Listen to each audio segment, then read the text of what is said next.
So once again welcome to Profit Laddoo. तो आज मैं यहाँ पर हूँ एक कंपनी जो कि रेलवे सेक्टर से बिलोंग करती है, जो कि एक नवरत्न कंपनी है और एक पीएसयू स्टॉक है जिसका नाम आरवीएनएल है, यानी कि रेल विकास निगम लिमिटेड।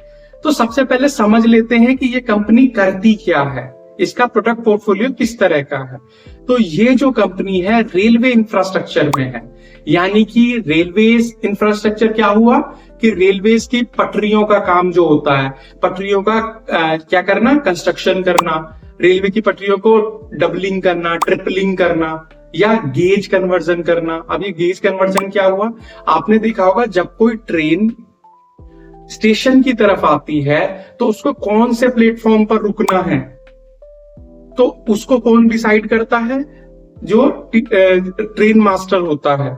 और वो क्या करते हैं, जैसे 2 नंबर पर ले जाना है तो उसको गेज कन्वर्जन करेंगे, उसके ट्रैक को चेंज करते हैं उसके थ्रू। तो वो काम भी इन्हीं का ही है। और इवन रेलवे इलेक्ट्रिफिकेशन, जितना भी इलेक्ट्रिसिटी का काम होता है, चाहे वो वहां पे लाइटें लगी हुई हैं या रेलवे के ऊपर जो एक हाई वोल्टेज वायर जाता रहता है जो टच करता हुआ जाता है, रेल उसको टच करती हुई जाती है, तो वो भी इन्हीं का ही काम है। इवन थोड़ा सा जो सिविल वर्क भी होता है, मान लो ब्रिजेस और टनल्स वगैरह का जो निर्माण करने का काम होता है, वो भी इन्हीं का ही होता है। उसके बाद में ये मेट्रोज के इंफ्रा में भी काफी अच्छा रोल निभाते हैं। जो सूरत मेट्रो है, अहमदाबाद मेट्रो है, चेन्नई, कोलकाता मेट्रो, वो सब इन्होंने ही बनाया है, आरवीएनएल ने ही। उसमें चाहे वो सिविल वर्क हो, चाहे इलेक्ट्रिफिकेशन का काम हो, चाहे वो न्यू स्टेशन डेवलपमेंट का काम हो, तो उनका ये सारा काम आरवीएनएल के ही पास होता है। उसके बाद ये हाई स्पीड जो ट्रेन है, वंदे भारत वगैरह, जैसे इन्होंने रशिया के साथ में, रशिया की किसी कंपनी के साथ में कोलैबोरेशन किया और लगभग 200 वंदे भारत ट्रेन की मैन्युफैक्चरिंग और मेंटेन करने का काम लिया हुआ है, जो कि एक फ्लैगशिप इनिशिएटिव है। उसके बाद में इनके पास में क्या होता है, अदर वर्क्स भी होते हैं, जैसे हाईवेज बनाना और अर्बन ये जो इंफ्रास्ट्रक्चर से रिलेटेड जो होता है काम, तो वो सारा काम भी इन्हीं के पास है। उसके बाद में ये मैनेजमेंट और जो प्रोजेक्ट कंसल्टेंसी सर्विसेज भी देते हैं। इसमें क्या करते हैं कि ये जो मैनेजमेंट, प्रोजेक्ट मैनेजमेंट हो गया, और एक जो हो गया सुपरविजन सर्विसेज जो होती हैं रेलवे और मेट्रो से रिलेटेड, तो उनका काम भी देते हैं। वो भी एक अदर सोर्स ऑफ इनकम बन जाता है इनके लिए। उसके बाद में इनके पास में जो रेल इंफ्रा का मार्केट शेयर है वो 7 से 10% का है, और इनकी जो ऑर्डर बुक भी है वो 65,000 करोड़ की है लगभग इस स्टॉक की। उसके बाद में देखो, सबसे बड़ी चीज ये है कि ये जो रेलवे का स्टॉक है ये थोड़ा सा नीचे की साइड क्यों आ रहा है, डाउनवर्ड्स क्यों आ रहा है। इवन ये पहले इसकी परफॉर्मेंस बहुत अच्छी थी, तो इसका सबसे बड़ा रीजन क्या है। एक तो पहला रीजन, जो इसका सबसे बड़ा रीजन है, वो है कि ये जो कंपनी है 80% इसका जो रेवेन्यू है वो गवर्नमेंट कॉन्ट्रैक्ट्स पर है। अगर गवर्नमेंट इसको बूस्ट नहीं करेगी तो ये स्टॉक आगे नहीं जाएगा। तो गवर्नमेंट का सपोर्ट बहुत जरूरी है। अभी प्रीवियस मंथ्स में जो बजट वगैरह आया था उसमें गवर्नमेंट ने कोई ज्यादा एनहांस नहीं किया था रेलवे का बजट, जिससे क्या हुआ कि जो रेलवे के स्टॉक्स हैं वो कंसोलिडेट करने लगे हैं, जितने भी हैं, मोस्ट ऑफ द जो स्टॉक्स हैं। तो एक तो ये रीजन था। दूसरा, इस कंपनी से पर्टिकुलर, इसी कंपनी से रिलेटेड रीजन है कि इस कंपनी के पास में जैसे 65,000 करोड़ की तो भाई इसकी ऑर्डर बुक हो गई ना, तो प्रोजेक्ट बहुत सारे हैं। तो क्या हो रहा है, इस कंपनी के पास में जो प्रोजेक्ट है, प्रोजेक्ट का डिलेज बहुत हो रहा है उनका एग्जीक्यूशन में। क्यों हो रहा है, उसका भी रीजन है कि इस कंपनी के पास में जो वर्क फोर्स है वो लगभग 515 एम्प्लॉइज की है केवल। और जब भी कोई कॉम्प्लेक्स प्रोजेक्ट्स है या कोई चैलेंजिंग प्रोजेक्ट्स है, लॉन्ग टर्म प्रोजेक्ट्स है, लार्ज प्रोजेक्ट्स है, उसमें भाई मैन पावर की तो जरूरत होती है ना, वो इनके पास है नहीं। ऑर्डर तो इतने ले आए लेकिन मैन पावर है नहीं, जिसकी वजह से क्या हो रहा है, इनका जो प्रोजेक्ट एग्जीक्यूशन में डिलेज हो रहा है, जिसके कारण इनका Q4 का जो रेवेन्यू था वो 11% तक ड्रॉप करने लग गया था। ये सबसे बड़ा रीजन था इनके ड्रॉप करने का। अगर और दूसरी चीज क्या है कि इनका मेन जो है भाई रेवेन्यू सारा 80% गवर्नमेंट से है, इंडिया से है। ओवरसीज के प्रोजेक्ट्स इनके पास उतना कुछ ज्यादा नहीं है। अगर ओवरसीज के प्रोजेक्ट इन्हें मिल भी जाए ना तो इनके पास वर्क फोर्स ही नहीं है, 515 एम्प्लॉइज है केवल। यार कहां कहां का सब काम संभालेंगे वो। तो सबसे पहले इन्हें अपने एम्प्लॉइज की जो रिक्रूटमेंट करनी चाहिए, उसके बाद में ये कंपनी बहुत अच्छा, ये स्टॉक बहुत अच्छा चलेगा। और गवर्नमेंट का तो सपोर्ट है ही ऑलवेज रेलवे सेक्टर को, वो आपको पता ही है। उसके बाद में पहले ये जो स्टॉक है काफी तेज रफ्तार के साथ भागा है, तो अब ये स्टॉक लगभग ओवर वैल्यूड हो चुका है। ये अपने बुक वैल्यू के 9 टाइम्स पर, 9 गुना पर ट्रेड कर रहा है इस समय। ये आप समझ लीजिए, तो आप समझ सकते हैं कि किस तरह का है स्टॉक। तो सबसे बड़ी कमियां यही है इसमें कि एक तो ओवरसीज के प्रोजेक्ट्स इनके पास है नहीं, दूसरा इनके पास वर्क फोर्स जो होती है, मैन फोर्स जो होती है वर्क करने के लिए, वो है ही नहीं। जब मैन पावर ही नहीं होगी तो भाई ज्यादा आप प्रोजेक्ट लेके भी क्या करोगे। उसके बाद में इनके पास 80% जो है वो गवर्नमेंट कॉन्ट्रैक्ट्स पे ही डिपेंड रहना पड़ता है इनको। तो ये थोड़े से इनके कंसर्निंग विषय है इस स्टॉक के अंदर। तो करते हैं, अगर कॉम्पिटिटर्स की बात करें तो इनमें जो पहला कॉम्पिटिटर है वो एनबीसीसी है, जो दूसरा कॉम्पिटिटर है वो एनसीसी, और जो तीसरा कॉम्पिटिटर है वो जीआर इंफ्रा है, और चौथा कॉम्पिटिटर इसमें क्या है, एलएनटी है। तो ये सारी चीजें हैं इस स्टॉक के बारे में।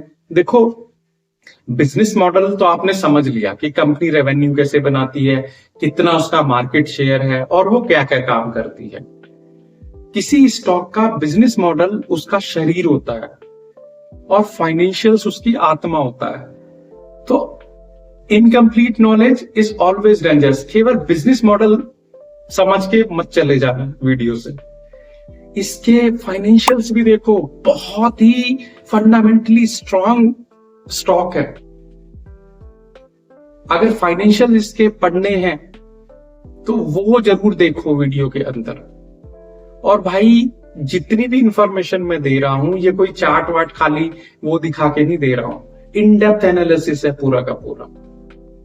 तो चलते हैं मेरे साथ कंप्यूटर स्क्रीन पर। चलो फिर करते हैं आरवीएनएल का इन डेप्थ एनालिसिस। तो उसमें फंडामेंटल, ट्रेंड और टेक्निकल एनालिसिस।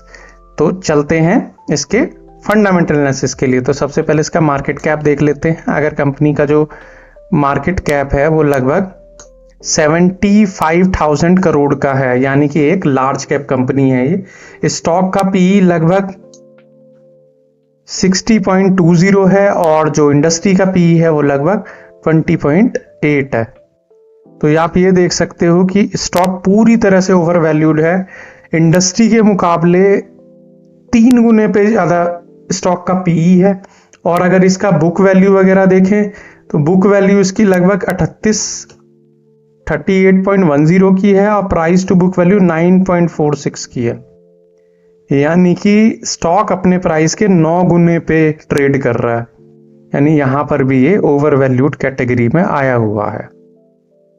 उसके बाद में आरओसीई देखें तो रिटर्न और कैपिटल एम्प्लॉयड, यानी कि कंपनी अपने पैसे को इफिशिएंटली यूज कर पा रही है। और आरओई देखें तो 20.4, यानी कि इन्वेस्टर के पैसे पर भी पैसा बना रही है कंपनी। प्रमोटर्स होल्डिंग देखें तो बहुत शानदार है, इसकी 72.80 है। डेट टू इक्विटी 0.68, यानी कि डेट फ्री कंपनी है लगभग। तो पैग रेशो थोड़ा सा कंसर्निंग विषय हो सकता है इसका कि 3.06। ठीक है, पैग रेशो इसलिए बढ़ा हुआ होता है जब कोई कंपनी ओवर वैल्यूड होती है ना ज्यादा, तो उसका पैग रेशो हमेशा बढ़ा हुआ ही होगा। अब पैग रेशो कम होगा, इसका मतलब वो कहीं ना कहीं पे अंडर वैल्यूड कैटेगरी में है। पैग रेशो से ये पता चलता है। बाकी फंडामेंटल्स तो सारे स्ट्रांग हैं कंपनी के। फिर चलते हैं आगे।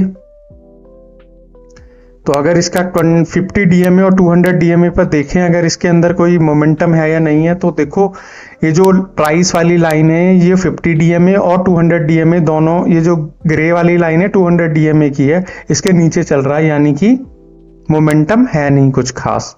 और अगर इसका पी वगैरह देखें, मीडियम पी के साथ में इसको कंपेयर करें, तो मीडियम पी इसका कितना दिखा रखा है, 68 का।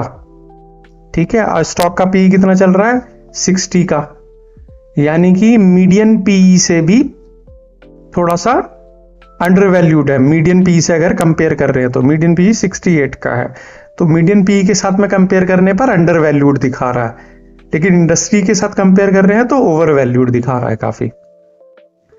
पीयर कंपैरिजन में देखें जो इसके कॉम्पिटिटर वगैरह हैं, तो उसमें रेल विकास उसमें सबसे ज्यादा पीई पे ट्रेड कर रहा है। आप IRB इंफ्रा देख लो, आप एफकॉन्स इंफ्रा देख लो, आप इरकॉन देख लो, NCC, GR इंफ्रा, ITD देख लो, सब 24 का है, 11 का है, 16, 19 और 34 का है। इसका पी कितने का है, 60 का है इसका पी, सबसे ज्यादा है, यानी कि सबसे ज्यादा ओवर वैल्यूड हुआ पड़ा है स्टॉक, क्योंकि भागा बहुत है भाई। पास हिस्ट्री बहुत खतरनाक है इसके रिजल्ट वगैरह, जो मतलब इसने रिटर्न क्रिएट करके दी है। नेट प्रॉफिट अगर हम देखें तो थोड़ा सा डिक्लाइन देखने को मिल रहा है इसके नेट प्रॉफिट में, जो कि 1200 करोड़ से 1400 से फिर 1249 करोड़ पे आ गया। प्रॉफिट मार्जिन्स इंटैक्ट है, मतलब ना घटे हैं ना बढ़े हैं, उसमें कुछ खास है नहीं। सेल्स वगैरह थोड़ा सा इसकी नेट प्रॉफिट कम इसलिए हुआ है, सेल्स वगैरह इसकी थोड़ी कम हुई है, जिसमें आप देख सकते हो 20,000 करोड़ से 2100 से फिर 20,000 करोड़ हो गई है। ठीक है जी। उसके बाद में कैगर अगर देखें तो जो इसकी पूरी सक्सेस को दिखाता है कैगर, 1 ईयर का देखो आप 25%, 3 इयर्स का 120%, 5 इयर्स का 84%, यानी कि स्टॉक के अंदर पूरी पोटेंशियलिटी है एक मल्टीफोल्ड स्टॉक बनने की, यानी 50 गुना, 60 गुना, 70 गुना भी बन सकता है ये स्टॉक। इतनी पावर है इस स्टॉक के अंदर। अगर गवर्नमेंट इसको सपोर्ट कर दे ना, और ज्यादा सपोर्ट कर दे, भाई रेलवे को तो वैसे गवर्नमेंट अपनी प्रायोरिटी पे रखती ही है, बट थोड़ा एज दे दे ना इस सेक्टर को, फिर तो ये रेल बना दे। ये ऐसा स्टॉक है, समझ में नहीं आएगा पैसा कहां रखना है, इतना पैसा कमाओगे इससे। वैसे इन्होंने CWIP देखो थोड़ा सा घट भी गया है, थोड़ा के काफी घट गया है, 94 करोड़ से 1 करोड़ तक आ गया है। वैसे ये जो कंपनी है ना, इसमें केपेक्स की ज्यादा जरूरत नहीं होती, कैपिटल एक्सपेंडिचर की ज्यादा जरूरत नहीं होती इसको। ये एसेट लाइट मॉडल पे काम करती है, यानी कि खाली कॉन्ट्रैक्ट्स लेना, कंसल्टिंग करना, बस यही काम है। एक आधा ऑफिस होगा इनका, एम्प्लॉयज भी बहुत कम है इनके पास में, बस उन्हीं से काम चलाती रहती है। बाकी कैश फ्लो देखे तो कैश फ्लो पॉजिटिव है, जो पहले था 3154 करोड़ से 3762 करोड़ माइनस में आया, और फिर 220 करोड़ प्लस में आ गया। थोड़ा इन गवर्नमेंट कंपनीज के साथ में ये भी दिक्कत है कि फ्लक्चुएशन बढ़ा जाता रहता है इसमें, एक बार पॉजिटिव एक बार नेगेटिव, इस तरह का होता ही रहता है कुछ ना कुछ। बाकी शेयर होल्डिंग पैटर्न जो है बहुत शानदार है इसका, देखने लायक है शेयर होल्डिंग पैटर्न। तो देखो प्रमोटर्स इसमें 72.84% है। अगर प्रमोटर्स यार 70% का स्टेक लेके बैठे हुए ना, यानी कि ट्रस्ट है उनका पूरा कि कंपनी कुछ दमदार करेगी। FIIs भी हैं 5% करीब, DII 6.21% के हैं, बाकी पब्लिक भी है इसमें 15%, 15.87% की पब्लिक भी है इसके अंदर।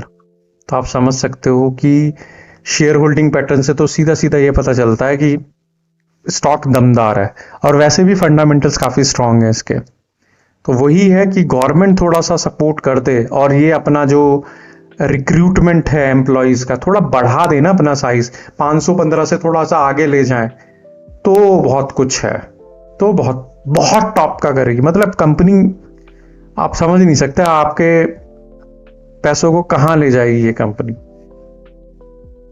करोड़पति बनने के वो है इसमें, लक्षण है इसमें, स्टॉक में करोड़पति बना सकती है ये कंपनी।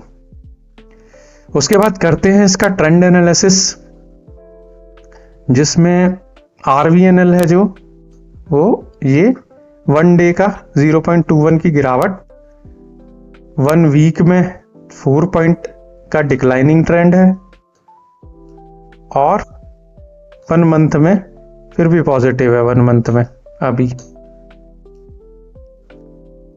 3 मंथ्स में 16% की गिरावट है अभी, ठीक है जी।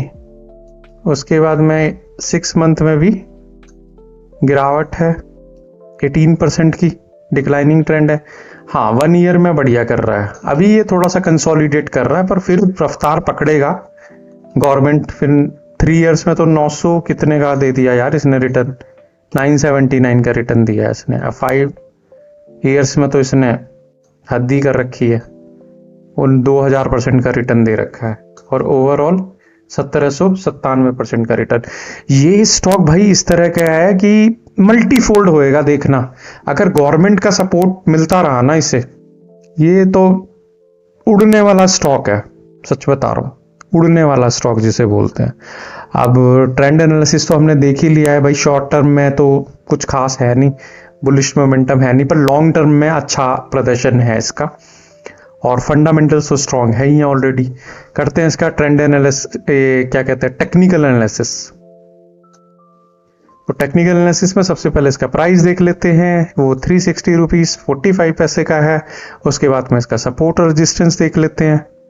सपोर्ट और रेजिस्टेंस में जैसा आपको दिखाई देता है 360 के नीचे पहला सपोर्ट जो है इसका 300 का है, और जो दूसरा सपोर्ट है वो 193 रुपीज का है। अगर इसका रेजिस्टेंस देखें तो पहला रेजिस्टेंस 502 रुपए का है, और दूसरा रेजिस्टेंस 639 रुपए का है इसका। उसके बाद में अगर इसके 20 DMA वाली लाइन देखें तो अभी ट्रेड जो स्टॉक है 20 DMA के नीचे ट्रेड कर रहा है, यानी कि उसके अंदर कोई मोमेंटम नहीं है, कुछ खास मोमेंटम। और अगर इसको देखें RSI को, यानी कि कोई स्ट्रेंथ है या नहीं है, तो 44 का RSI चल रहा है यार, स्ट्रेंथ भी कुछ खास दिखाई दे नहीं रही है। और अगर रिवर्सल देखें कि यहां से ऊपर की ओर जा सकता नहीं जा सकता, तो रिवर्सल भी कुछ खास है नहीं, दोनों लाइनें टच तो करी हुई हैं, लेकिन कुछ खास ऊपर की साइड मोमेंटम नहीं दिख रहा, क्योंकि ये जो लाइन है ब्लू वाली लाइन, ये ऊपर को जानी चाहिए। अगर ऊपर को जाती है तो फिर प्राइस भी इसके साथ साथ ऊपर को जाता है। और अगर यार मेरे चैनल पर अगर आप नए हो तो please subscribe my channel, hit the bell icon, so that कि जब भी मैं कोई नई वीडियो डालूं वो आप तक पहुंच सके। ये वीडियोस खाली इंफॉर्मेशन वाली वीडियोस नहीं है, इसके साथ में इनसाइट्स वाली वीडियोस हैं, यानी कि हिडन इंफॉर्मेशन जो होती है, अंदर की इंफॉर्मेशन जो स्टॉक्स की होती है, वो सारी मैं देने की कोशिश करता हूं अपनी रिसर्च के दम पर। तो कहीं भी कोई भी अगर इस स्टॉक से रिलेटेड आपका कोई क्वेश्चन है तो कमेंट बॉक्स में जरूर लिखो, और अगर स्टॉक मार्केट से भी रिलेटेड कोई क्वेश्चन है आपका तो वो भी आप कमेंट बॉक्स में जरूर लिख सकते हैं। तो आज के लिए इस स्टॉक में बस मेरी तरफ से इतना ही था। बाकी कंक्लूजन मेरा यही है, फंडामेंटल स्टॉक के स्ट्रांग है, टेक्निकल एनालिसिस में अभी मोमेंटम कुछ खास है नहीं, स्ट्रेंथ भी नहीं है, और रिवर्सल भी दिखाई नहीं दे रहा। और ट्रेंड एनालिसिस में जो शॉर्ट टर्म ट्रेंड एनालिसिस है या मिड टर्म है, जो 1 मंथ या 6 मंथ वाला है, वो अभी बियरिश है, नीचे की ओर है। बाकी लॉन्ग टर्म वाला इसका विजन बहुत बड़ा है। तो दीजिए मुझे विदा फिर। So thank you so much.